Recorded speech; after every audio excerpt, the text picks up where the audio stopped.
ये साईं सच्चरित मानो हमसे कह रही है, मैं ही तुम्हारे जीवन का श्रृंगार हूँ। मैं ही ये साईं सच्चरित तुम्हारे अस्तित्व का सार हूँ। कहाँ तुम पेड़ की शाखाओं और सूखे पत्ते बटोरने में हो गाफिल। मैं ही उस पेड़ की जड़ें और आधार हूँ। जानकारियों के कंकर पत्थर का सर पर तुम्हारे क्यों है इतना भार। मैं तो तुम्हारे माथे पर दमकने वाला एक कोहिनूर हूँ। अनंत तारों की झिलमिलाती जुगनुओं सी रोशनी से क्यों हो तुम इतना सराबोर। न सिर्फ तुम बल्कि पूरी कायनात हो रोशन जिससे मैं वो भास्कर हूँ। एक अदना सा कीड़ा मकोड़ा बनकर ज़मीन पर क्यों रेंग रहे हो तुम जिससे चिदाकाश की आसमानों की उड़ान भर सको। मैं वो पंख वो परवाज़ हूँ। हाँ, मैं ही साईं सच्चरित तुम्हारे जीवन का सार, तुम्हारे जीवन का आधार हूँ। ओम श्री साईनाथाय नमः। ओम श्री साईनाथाय नमः। ये कोई मामूली किताब नहीं, नसीहत है नूरानी। उन्हीं की आत्मकथा, उन्हीं की जुबानी। ओम साई राम। ओम साई राम। साईं बाबा आजीवन सबका मालिक एक यह सीख देते रहें और उन्होंने सभी धर्मों के लोगों के साथ हमेशा एक सा ही बर्ताव किया। बाबा की इस सीख को अपनाकर बाबा के कई भक्त अलग अलग धर्मों के धर्म ग्रंथों का अभ्यास करते हैं, लेकिन कुछ धर्मांध भक्तों को यह बात बिल्कुल हजम नहीं होती। वे अपने धर्म के अलावा और धर्म ग्रंथों का हमेशा विरोध ही करते हैं। ऐसी परिस्थिति में एक आम भक्त दुविधा में आ जाता है। इसीलिए ऐसी परिस्थिति में एक आम भक्त ने क्या करना चाहिए, इसी बात पर हम आज रोशनी डालेंगे। ओम साई राम। अनंत अपार जैसे गगन, तैसे बाबांचे चरित्र गहन। तयांचे ते यथार्थ आकलन, तया वीण कोण करी। ओम साईराम। आज अध्यात्माशी संबंधित परंतु थोड्याशा वेगळ्या विषयावर आपण कृष्णा यांना प्रश्न विचारूया. आणि तो विषय म्हणजे कृष्णजी आपल्याशी डायरेक्ट प्रश्न सांगतो की साईबाबांचं जर आपण जीवनचरित्र बघितलं किंवा त्यांचे जे दिलेले वेगवेगळे बोध बघितले तर त्याच्याने स्पष्ट होतं की त्यांनी सर्व धर्माच्या लोकांना मनामध्ये समभाव ठेवूनच वागणूक दिली, तसेच संदेश दिले. असं कुठलाही भेद ठेवला नाही की हा हिंदू, हा मुस्लिम, हा ख्रिश्चन. तर त्यांचे ही जीवन बघितल्यावर बऱ्याच लोकांना असं इच्छा होते की आपण पण आता तसेही बाबा सर्वधर्म समभाव म्हणतातच, तर आपणही आता भगवद्गीतेबरोबर कुराण, बायबल हे वाचावं. त्याच्यावर काही लोक म्हणतात नाही नाही वाचायला नाही पाहिजे किंवा वाचायची काही आवश्यकता नाही. तर असं वाटतं की ह्या चर्चेमध्ये बरेच लोक पडतात, तर त्या गोष्टीचा कृपया आपण उलगडा करावा. सर्वधर्म समभाव, बाबा के जीवन भर की सीख। लेकिन इस टॉपिक पे आने से पहले मैं थोड़ी सी भूमिका बनाता हूँ ताकि आसानी से हमको इसमें प्रवेश मिले। परिवर्तन संसार का नियम है, तो विविधता ये संसार की पहचान है। वाह, क्या बात. अगर हम ध्यान से देखेंगे, ये पूरे ब्रह्मांड की रचना मालिक ने बहुत ही निराले तरीके से की है।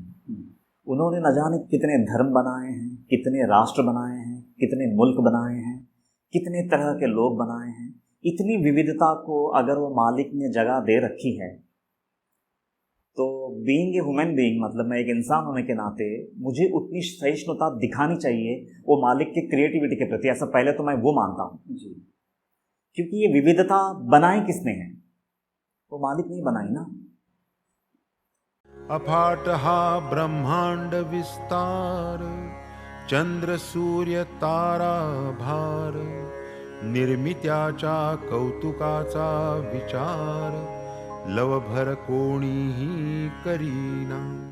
अरे एक परिवार में एक व्यक्ति दूसरे व्यक्ति से भिन्न है, एक व्यक्ति का दूसरे व्यक्ति का स्वभाव से भिन्न है, तो अगर एक परिवार में इतनी विविधता है तो फिर ये ब्रह्मांड में कितनी विविधता होगी.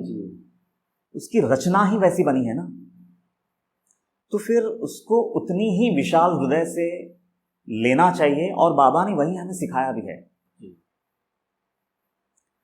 तो अगर इतनी विविधता अगर वो मालिक ने इस संसार में अगर रखा है, और अगर हम उसको उतने बड़े विशाल हृदय से नहीं लेते हैं, तो फिर एक तरह का खिंचाव आ जाएगा, क्लैशेस उत्पन्न होंगे, और फिर मानव जाति भटक जाएगी. तो कहीं ना कहीं उतना बड़ा दिल रखना होगा उनकी उस विविधता को स्वीकारने के लिए.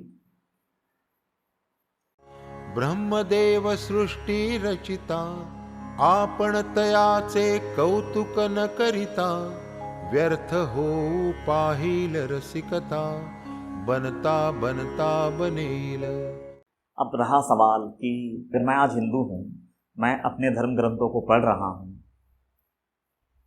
क्योंकि बाबा सर्वधर्म समभाव बोलते हैं, सबका मालिक एक है बोलते हैं, तो हम लोग कुरान या फिर बाइबल, गुरु ग्रंथ साहब हम पढ़ सकते हैं क्या?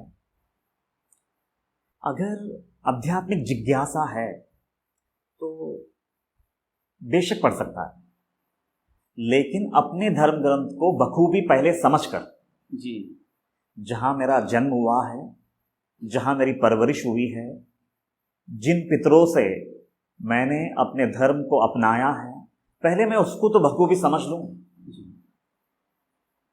उसकी जो बारीकियां पहले वो तो मेरे हृदय में उतरे. उसके बाद फिर भी अगर मेरी जिज्ञासा कायम रहती है तो मुझे पूरा हक है दूसरे धर्म ग्रंथों को पढ़ने का. नहीं पढ़ना चाहिए ऐसा तो एवन बाबा भी नहीं बोलेंगे. लेकिन सवाल क्या है ना कि बाबा का पूरा जीवनी अगर हम देखते हैं, वो उतनी ऊंची जिंदगी जी के दिखाए. वो सिर्फ रटा रटाया हुआ या पढ़ा पढ़ाया हुआ ज्ञान नहीं था.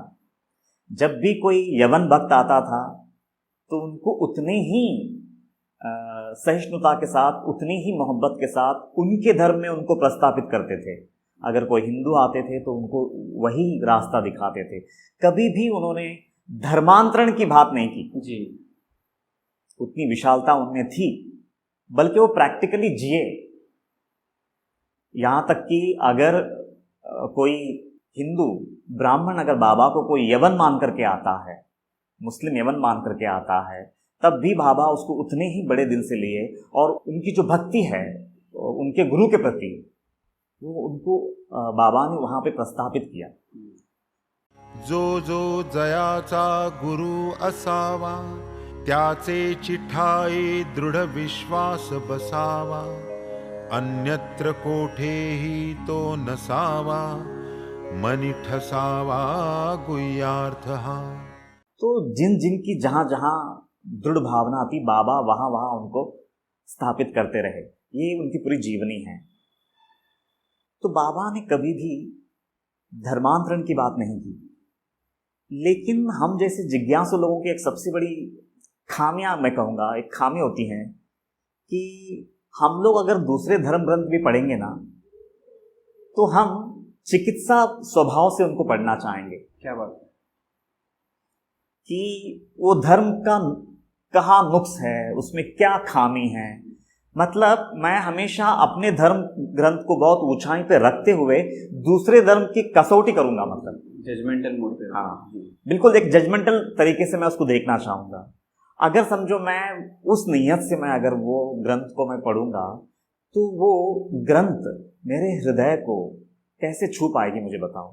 क्योंकि मैं जब अपने धर्म ग्रंथ को पढ़ता हूँ ना, तो उतनी श्रद्धा उंडेलता हूँ उसमें, उतना विश्वास उंडेलता हूँ, तब जाकर के मुझे थोड़ी बहुत रोशनी मिलती है.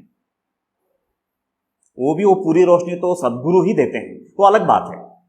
मतलब उतनी श्रद्धा उंडेलने के बाद भी वो थोड़ी बहुत रोशनी मुझे मिलती है. तो मैं अगर समझो दूसरे धर्म ग्रंथों को उतनी श्रद्धा से ना देख पाऊं, तो फिर वो धर्म ग्रंथ को मैं कैसे परख पाऊंगा? मतलब तो ये एक बहुत बड़ी समस्या है। अब तो ये त्रुटि नहीं होनी चाहिए। अगर मैं समझो किसी दूसरे धर्म ग्रंथ को मैं पढ़ रहा हूं तो उतनी ही श्रद्धा होनी चाहिए फिर मेरी, जितनी श्रद्धा के साथ मैं अपने ग्रंथ को पढ़ता हूं। तब जाकर के शायद मैं उसकी बारीकियों को पकड़ पाऊंगा। और यदि अगर मैं उनमें खामियां निकालने की भावना से अगर पढ़ूंगा, या फिर देखते हैं इसमें क्या लिखा है, देखते हैं मतलब क्या, वहीं पे खत्म हो गया ना। देखते हैं इसमें क्या लिखा है, ये शब्द ही एकदम जाहिर करता है कि मैंने शुरुआत ही खराब कर दी, मुझे कोई हक नहीं वो ग्रंथ में प्रवेश करने का। एक बार एक वाकया हुआ था, मैं बताता हूं। मतलब ऐसा एक मुस्लिम व्यक्ति था, बात छिड़ गई। और अभी हर इंसान को अपने धर्म के प्रति एक अभिमान होता है और होना भी चाहिए, लेकिन कभी कभी क्या होता है ना कि वो अभिमान के चलते हम लोग है ना कभी कभी दूसरे धर्म को मतलब नीची निगाह से देखना शुरू कर देते हैं। शायद मुझे लगता है वो गलत होता है, मतलब नॉर्मली। तो बात करते करते कुछ बात ये निकली और फिर वो तुम्हारे ग्रंथ में ये कमी है, तुम्हारे ग्रंथ में वो कमी है, तुम्हारे हिंदू धर्म में ये कमी है। फिर मैंने उससे एक सवाल पूछा कि प्लीज़ बुरा मत मानिए, आपकी उम्र क्या है? तो उन्होंने बोला 53 वर्ष का हूँ मैं, 53 ईयर्स का हूँ। बोला अगर आप 53 वर्ष के हैं तो 53 मिनट तो भी आपने जितनी शिद्दत से, जितनी ईमान से, जितनी श्रद्धा से तुम अपना कुरान पढ़ते हो, अपना जीवन का 53 मिनट उतनी श्रद्धा से तुमने कभी हिंदू धर्म ग्रंथ को देखा है? तुम्हारी जितनी उम्र है ना उतनी मिनट, मतलब 53 मिनट अगर उतनी श्रद्धा से अगर एक ग्रंथ को देखे होते ना तो त्रुटियां नहीं दिखाई देती। उससे मुझ पे भी लागू होती है। अगर मैं मेरी उम्र जितना भी अगर मैं समय अगर तुम्हारे धर्म ग्रंथ को उतनी निष्ठा से अगर देखूं तो शायद मुझे उसमें त्रुटियां ना दिखें। और अगर वो त्रुटि देखने की भावना ही है मेरी तो फिर मैं देख ही लूंगा। और बाबा हमको नहीं सिखाए, अगर देखना है ना तो फिर उतनी श्रद्धा से देखो ना। और वाकई में देखने की जरूरत ही क्या है?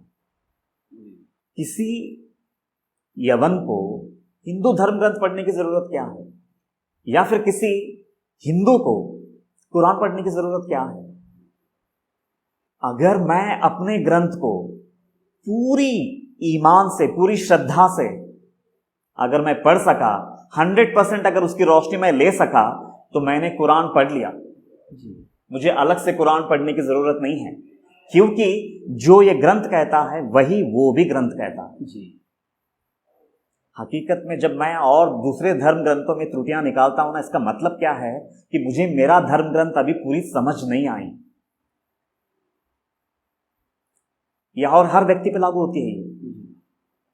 अगर मुझे मेरा धर्म अगर बखूबी समझ आया है तो मैं दूसरे धर्म को कभी गलत बोल ही नहीं पाऊंगा। तो ये बुनियादी हुसूल है धर्म का, ऐसा मैं कहूंगा। तो अलग से मुझे किसी और धर्म को मतलब पढ़ने की जरूरत ही क्या है? तो बाबा का भी सिर्फ इतना ही कहना था कि जहां तुम्हारा जन्म हुआ है, जहां जिस वंश में तुम्हारा जन्म हुआ है, जिस धर्म से तुम जुड़े हो, वही बने रहो, लेकिन दूसरे धर्मों के प्रति उतनी ही निष्ठा, उतनी ही श्रद्धा दिखाओ। धर्मांतरण की बात मन में कभी आने मत देना। न सामने वाले धर्म को तुच्छ मानने की वो गंदी कल्पना रखना। तो बाबा का कहना एकदम साफ था कि जो जहां जन्मा है वही रहे, लेकिन दूसरे धर्म ग्रंथों को, दूसरे धर्मों को भी उतनी ही सद्भावना से हम देख सके, उतनी ही रेस्पेक्ट दिखा सके, तो शायद वो बाबा को बहुत ज्यादा अजीज होगा। मतलब उनके हृदय को शायद वो ज्यादा भाएगा।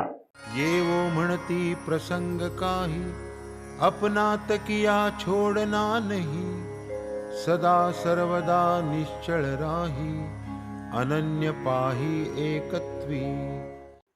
अदरवाइज क्या है ना कि ये फिर अगर ये त्रुटियां अगर हमने अगर अपने अंदर में, अपनी नजर में पहले भर लिया और फिर उसी निगाह से अगर हम देखने लगे, तो फिर तो ये संसार जीने लायक नहीं रहेगा। क्योंकि इतनी विविधता है यहाँ पर, और इतने रंग है वो मालिक ने भरे हैं, तो फिर वो रंग बिखर जाएंगे। फिर द्वेष, मत्सर, फिर युद्ध, बस फिर यही चलता रहेगा। तो जिस धर्म के हैं हम लोग वही रहेंगे, लेकिन दूसरे धर्मों के प्रति वो सहिष्णुता, वो मोहब्बत अगर हम दिखा सकें तो शायद बाबा का जो सबका मालिक एक है, ये जो वचन है, शायद टू बी वेरी ऑनेस्ट हम वो वचन को चरितार्थ कर पाएंगे, ऐसा मुझे लगता है। सर्वधर्म समभाव की इस गहरे जज्बे को उभारता हुआ एक फिल्मी गीत है। मैं उस गीत से इस टॉक का मतलब पूर्णता करना चाहूँगा।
खूप छान विवेचन झालं कृष्णाचे. आणि विशेषतः आपण जो शब्द किंवा आपण जे वाक्य वापरलं की धर्मांतरण करण्याची कधी गोष्ट करू नये, किंवा बाबांनी देखील धर्मांतराचा विषय कधी काढला नाही, तो त्यांचा उद्देशही नव्हता. तर खरंच हे वाक्य इतकं महत्त्वाचं वाटतं आहे मला की धर्मांतर हा एक शब्द ज्याच्याशी बरीचशी माणसं निगडीत असतात, आणि बाबा धर्मांतरच्या बरोबर उलटं म्हणजे अंतर्धर्म जाणून होते. आपण धर्मांतरच्या गोष्टी करतो, तर ही धर्मांतर सोडून अंतर्धर्म साधण्यासाठी पहिले विवेकाच्या सहाय्याने विचार करण्याची गरज आहे असं वाटतं. अगदी साधं उदाहरण देतो की एका हिंदूचे कान जिकडे आहेत, एका मुसलमानाचे कान पण त्याच ठिकाणी ठेवलेले आहेत, एका ख्रिश्चनाचे कान देखील त्याच ठिकाणी ठेवलेले आहेत. ज्या ठिकाणी एका हिंदूचे डोळे आहेत, ख्रिश्चनाचे डोळे देखील त्याच ठिकाणी. म्हणजे विषय असा आहे की भले वरवरचा धर्म वेगळा असेल, परंतु जो मेक आहे, ज्याच्यातून ते सगळे शरीर बनलेलं आहे, नेचर ऑफ माइंड पण सगळं सेमच आहे. मला जसं वाईट वाटतं तसंच हिंदूलाही वाईट वाटतं, तसं एका ख्रिश्चनाला वाईट वाटतं. म्हणजे विषय असा आहे की जरी वेगवेगळी माणसं असतील तरी देखील सगळ्यांचा मालिक, म्हणजे सगळ्यांचा जो मेक आहे, सगळ्यांचा जो मेकर आहे, तो एकच आहे. ह्या विवेकाच्या सहाय्याने, विचाराच्या सहाय्याने जर आपण सुरुवात केली तर खात्री आहे की बाबा नक्की आपल्यावर कृपा करतील आणि धर्मांतरापासून दूर करून आपल्याला ते आंतरधर्म दाखवतील. तेव्हा आपल्याला नक्की अनुभूती येईल की सबका मालिक एक. खूप सुंदर.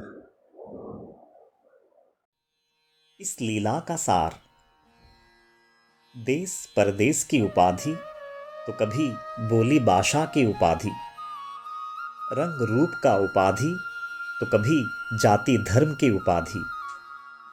एक आस्था पर ये कितने पहरे, एक आत्मा पर ये कितने चेहरे. अनेकता के कई रंग तेरे कायनात पर भले ही हो बिखरे, पर उस एक को जो जाना इस जहां में बस वही एक उभरे. स्वधर्म से जो बेखबर वही करता है परधर्म पर प्रहार. स्वधर्म का जिसे हो सच्चा ज्ञान वही करता है इस मेरा तेरा पर वार. धर्मांतरण की बीमारी पूरे जग पर है छाई, ऐसे में साई ही एक सर्वधर्म समभाव का परचम है लहराई. धर्मों की आपसी रंजिश गिरे और हम सब बने नेक, इसी मकसद से जपते साईं सबका मालिक एक.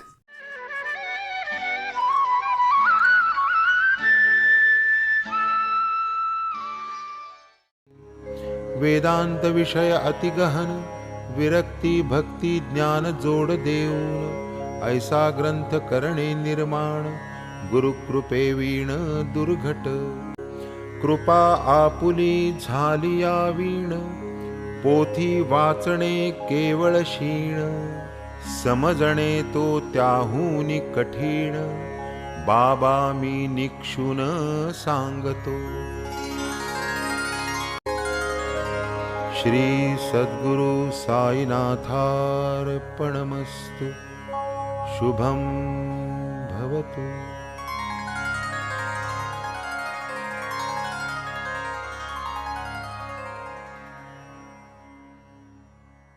श्री सच्चिदानंद सद्गुरु साईनाथ महाराज